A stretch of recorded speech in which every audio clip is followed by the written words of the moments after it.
கள்ள தொடர்பு. இதை நம்ம பெரும்பாலும் நம்ம சேனல்ல இதை பத்தி பேசினது இல்லை. நிறைய பேர் இதை பத்தி நம்ம கிட்ட கேட்கறதுனால, சார் இந்த மாதிரி இதை பத்தி ஒரு வீடியோ போடுங்க அப்படின்னு ஒரு சிலர் நம்ம கிட்ட கேட்டதுனால ஸோ அதை பத்தி பேசுவோம். ஒரு 2 விதி மட்டும் நான் ஷார்ட்டா சொல்றேன். உடனே எனக்கு அப்படி இருக்கும் அப்படின்ட்டு பொருத்தி பார்க்காதீங்க. ஏன்னா நிறைய விதிவிலக்குகள் இருக்கலாம். ஜோதிடம் தெரிஞ்சவங்களுக்கு அது தெரியும். இன்னும் நான் லேர்னிங் ஸ்டேஜ்ல தான் இருக்கேன் அப்படின்னா இதை பார்த்து குழம்பிக்க வேண்டாம். முதல்ல அந்த டிஸ்க்ளைமரை நான் சொல்லிடுறேன்.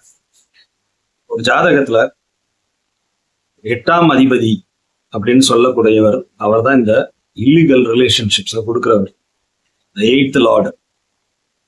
ஸோ அந்த 8th லார்டோட ராகு தான் சீட்டிங் கிரகம், கள்ளத்தனமான விஷயங்களை கொடுக்குறவர் ராகு. மற்ற எல்லா கிரகம் கொடுக்கும் அப்படின்னு எடுத்துக்கிட்டாலும் கூட ராகு தான் அதுல முதலிடம்.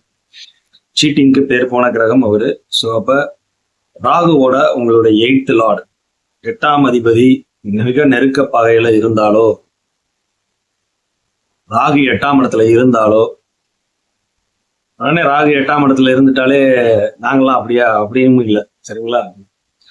உள்ள வேற பாவங்கள்லாம் பார்க்கணும். ஸோ லக்னம் கெட்டிருக்கணும், லக்னாதிபதி கெட்டிருக்கணும். ஸோ இதெல்லாம் தான் அடுத்து. உங்கள் ஜாதகத்துல லக்னம் லக்னாதிபதி கெட்டு 8ஆதிபதியோட ராகு சேர்ந்திருந்தா கண்டிப்பா ஏதோ ஒரு இல்லீகல் விஷயங்கள்லாம் வரப்போறீங்க அப்படின்றது அர்த்தம்.